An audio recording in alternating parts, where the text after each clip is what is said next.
Hey folks, Matthew Weiss here, WeissAdvice.com and Weiss Advice here on YouTube. In this video, I'm going to be talking about parallel compression on programmed drums, meaning loops and samples. Is it applicable? How would we use it? When would we use it? I'm going to show you 3 really good techniques and explain how they work. But before we get into that, let's talk about parallel compression in general on drums. So parallel compression on drums has been a widely accepted technique on live rock drums for decades, probably longer, but it really started becoming a popular and used technique in the 90s and 2000s. What is parallel compression? Well, parallel compression is when you take your drums, you send them out an aux, meaning a separate channel, creating a new signal, and then you force feed that through a compressor really, really hard. You stick it through something like a URI 1178, crush the ever-living snot out of the signal, and pull that up on a return channel. So now you have 2 separate signals. You have the uncompressed version of your live drums, and you have a version that has been compressed to absolute hell, and you find a blend of the two, and the end result is something that has a lot of attitude, a lot of punch, a lot of power, a lot of sustain, a really, really cool, interesting, aggressive character, and it really sounds great in rock records. The question is, does that same idea translate over to programmed drums? Programmed drums are not like live drums. They are less dynamic, both in terms of the actual space between the hits. Each snare is going to be much closer in level to the next snare. Each kick is going to be closer in level to the next kick. And the actual shape of programmed drums is also less dynamic. Naturally, there's going to already be some curating of the shape of those drums with more sustain, a little bit of clipping maybe, something that's already going to make those drums big and beefy and powerful. A lot of the times, those drums are selected and intended to be as they are. So, is there any space for using a parallel compression technique? I will say that first, on program material drums, a lot of the times I am not doing any additional shaping, sometimes not even any additional processing. Sometimes they sound fantastic the way they come in, and that is a very, very legitimate approach to things and also a good default mindset. But that said, sometimes we might want some glue, some sweetening, some attack, or some sustain, and parallel compression can be a really creative and fun way of getting those things. So let's pop on in here. Let's listen to this example. This record is called Tempt Me. It's by Amir. The album Reflections is out. I'll put a link to that in the description. Here we go.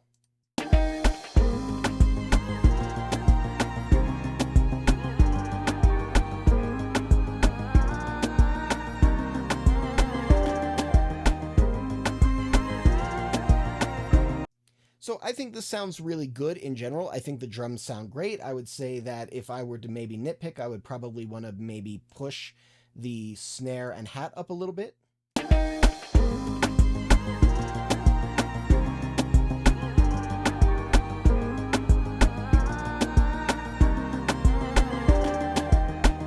And there's no rule against doing that. However, I might want to adjust these drums in some way, shape, or form. I'm going to show you a few techniques.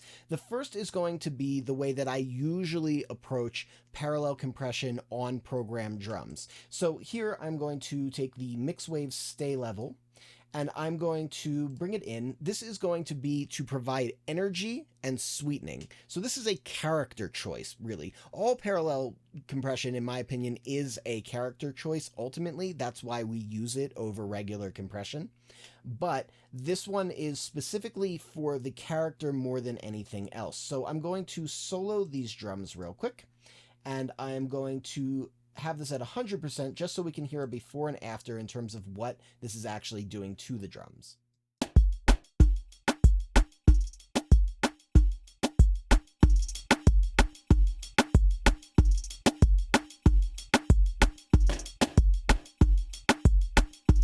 So there's a lot of things happening here, right? The shape of all the sounds is changing, the way the sounds are interacting is changing, and the energy is good, but the sound is not right. And that's the big thing. This is where parallel processing in general really, really works. It's when something feels good but sounds bad. That's the general rule of thumb. So this is an example of where something feels good. That distortion and fatness that's showing up on the kick, it has a really cool feel to it. The way that the hat and the snare are kind of bowing against the kick is really, really cool.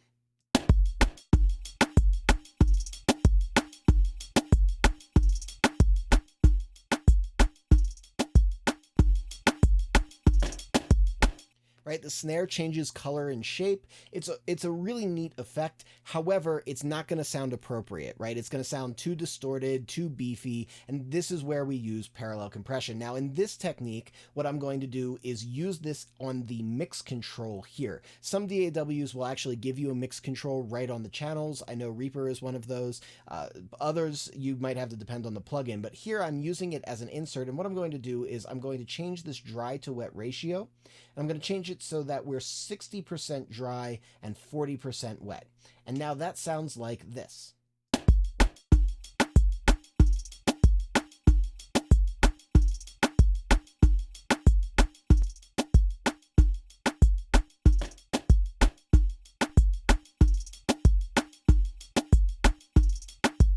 So now we're still getting a little bit of that distortion, a little bit of that color, a little bit of that fatness and thickness, a little bit of those nice harmonics, everything that's coming along with it, but it's not so much that it feels like it would distract from the feel of the record. If we bring it back into the record and play it,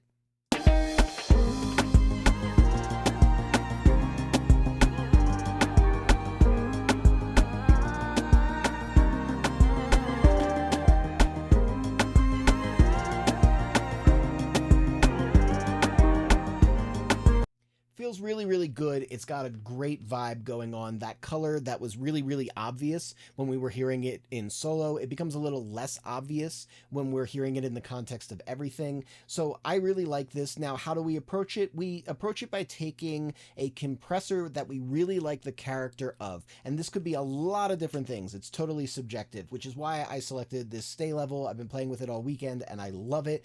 It's a Mixwave plugin. And at this point, you know by now that I am a Mixwave fanboy.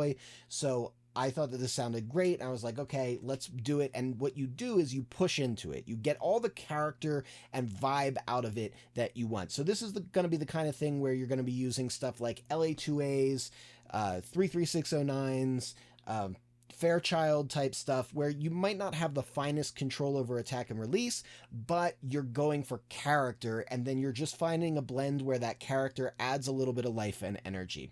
So the next technique that I want to show is going to be a slightly more traditional look because it's going to be on a parallel channel. So here I have my drums bus right here, and I have that being sent to what I'm calling a crush track. The crush track is right underneath it.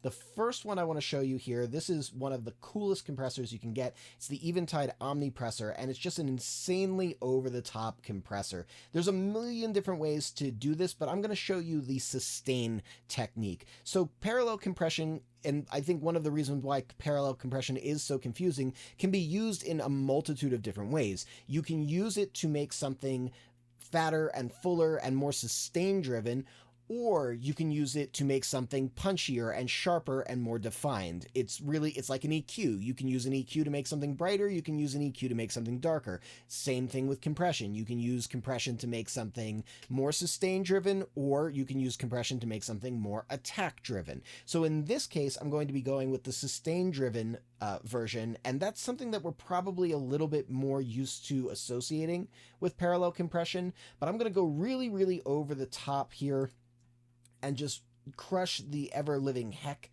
out of this sound. So this is going to be just the return.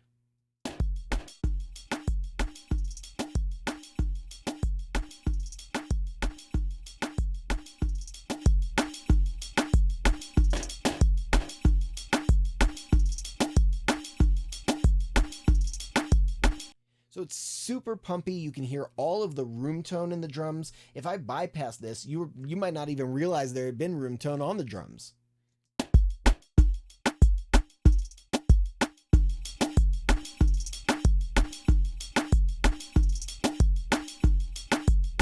Right? You can hear that that release pumping off of the snare. It's a very sustain driven way of doing it. I've adjusted the timing just a little bit from the fastest it can go, only to kind of ease off some of the distortion that was showing up on the kick. That distortion is called interwave distortion or intermodulation distortion. And it's when the shape of things is changing so fast, it's actually modulating within the space of the waveform itself. Like the waveform takes more time to form than the compressor actually requires to move. So if you go too fast, particularly on an attack time, you're going to get that kind of a signal. If I drop this down to 0.1 milliseconds,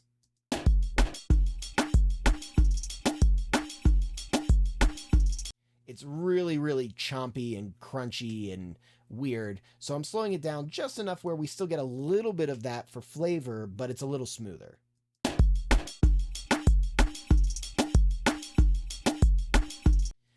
The way I like to use this technique, these kinds of parallel return techniques that are really over the top like this, is I like to mute out the dry sound and just pull up the return enough so that I can feel the energy that it's providing.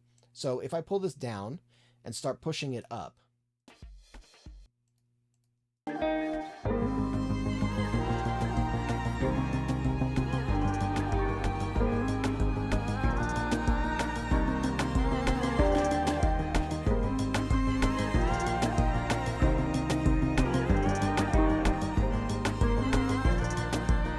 I can feel that bowing happening, that kind of pumping motion and crunch and all those fun things that are showing up. I can feel it all at this level. It's not so much that I'm trying to hear it, I'm just trying to feel the movement that it's providing, the energy that it's providing. So around here is really good. Once I find that point, then I bring the dry sound back in, and maybe I adjust the level of the dry sound so that the overall balance of the drums becomes the right level of drums overall.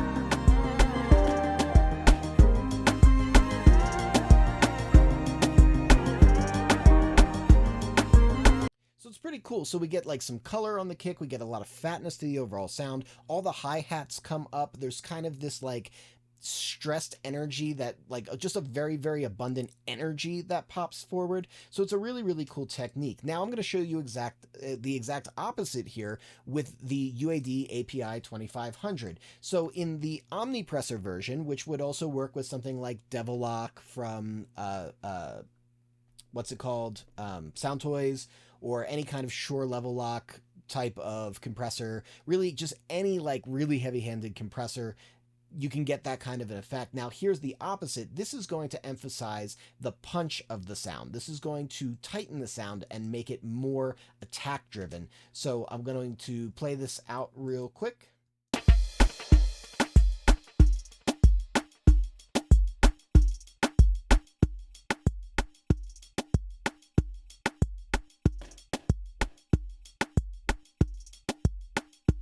So you notice what gets left behind when I bring in the API 2500 is just transient, right? So the way that this works is I'm using a slower attack time. I'm using 10 milliseconds or even slower to get some snap off of the drums and emphasize that sound. So basically what I'm doing is I'm creating transient energy. Now I can take the transient energy and use that to make the drums punchier and make them more clear and defined. So this way I would probably go in the opposite order, actually. I don't do this technique quite as much because I tend to use transient designers more, but there's nothing wrong with this technique. The benefit of it is you also get the character of the compressor and you get some of the movement of the compressor as well, so it can be really great. But in this case, what I would do is I would find the level in which my dry drums feel like they're sitting evenly balanced, but perhaps not super exciting, which is kind of where they are at to begin with, and then start pushing that transient energy in.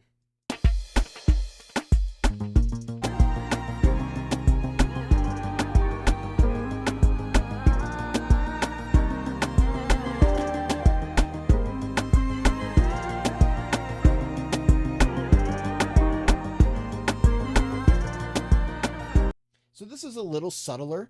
Basically, I'm going to A-B this, and what you're going to hear is the drums just kind of like wake up. They don't feel like they necessarily got louder, although maybe a little bit louder. It feels like more like they just stepped forward, which is a really kind of neat effect.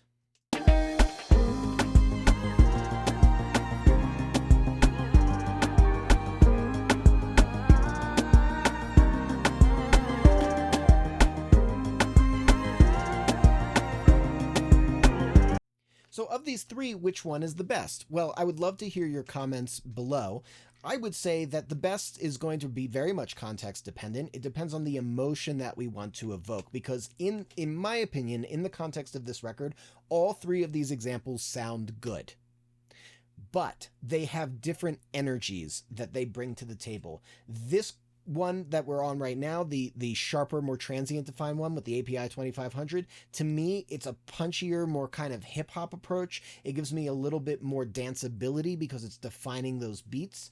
The Omnipressor one, I feel like gives me a little bit more like boldness, energy, in your face kind of attitude, a little bit more aggression.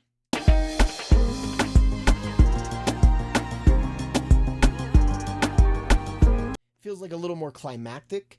And if I go to the Mixwave one, to me, this one kind of feels a little bit more sweetened, a little bit more romantic-ish.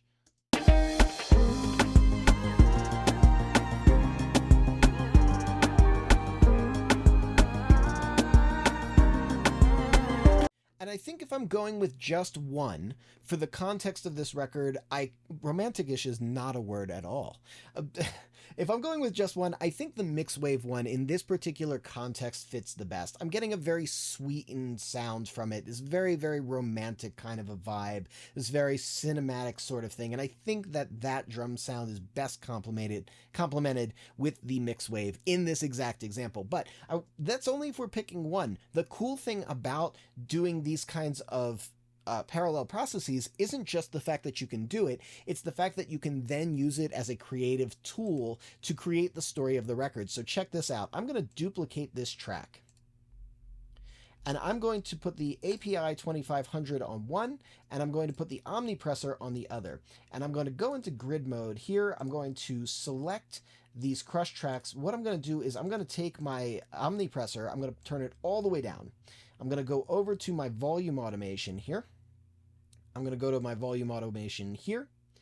All right. So now what I'm going to do is when I get into this second section of the hook, I'm going to pull my attack down a little bit here. I'm going to go another 6 dB down, but I'm also going to take my Omnipressor track and I'm going to turn that up to maybe -12, something like that.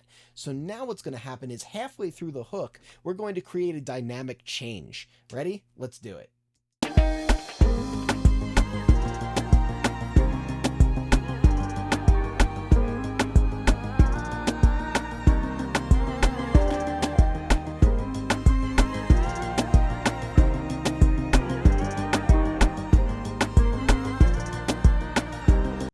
Feel the whole track kind of lift up and create a kind of different energy at the second half of the hook. This is the most important part of this video, so take note, because parallel compression is not a solution to making good mixes. Being creative is the solution to making good mixes, and this is where we're being creative. This is the next level of the technique, so take note on this. Don't skip this part. Let's go a little further with it. I'm going to pull this down ever so slightly here so we get a little bit less of that attack from the API crush track. We're going to go all the way up here to that 6 dB range. In fact, actually, you know what? I'm even going to pull the release a little further out and push the attack a little shorter. And we're even going to dig in with the threshold a little bit more. We're going to go a little bit down further. Okay, cool. That's going to be our transition.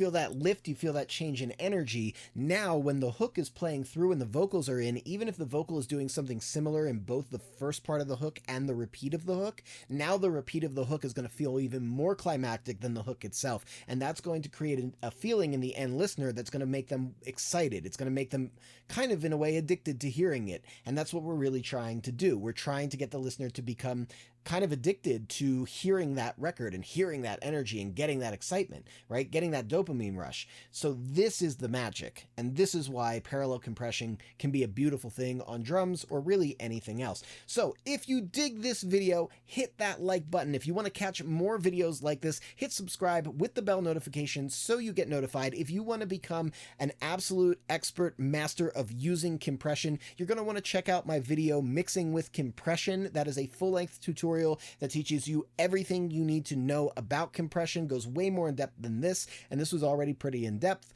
so check that out. Link is in the description below. And of course, you know what we say here at Weiss Advice: we are musicians, sound is our instrument, and I will catch you next time.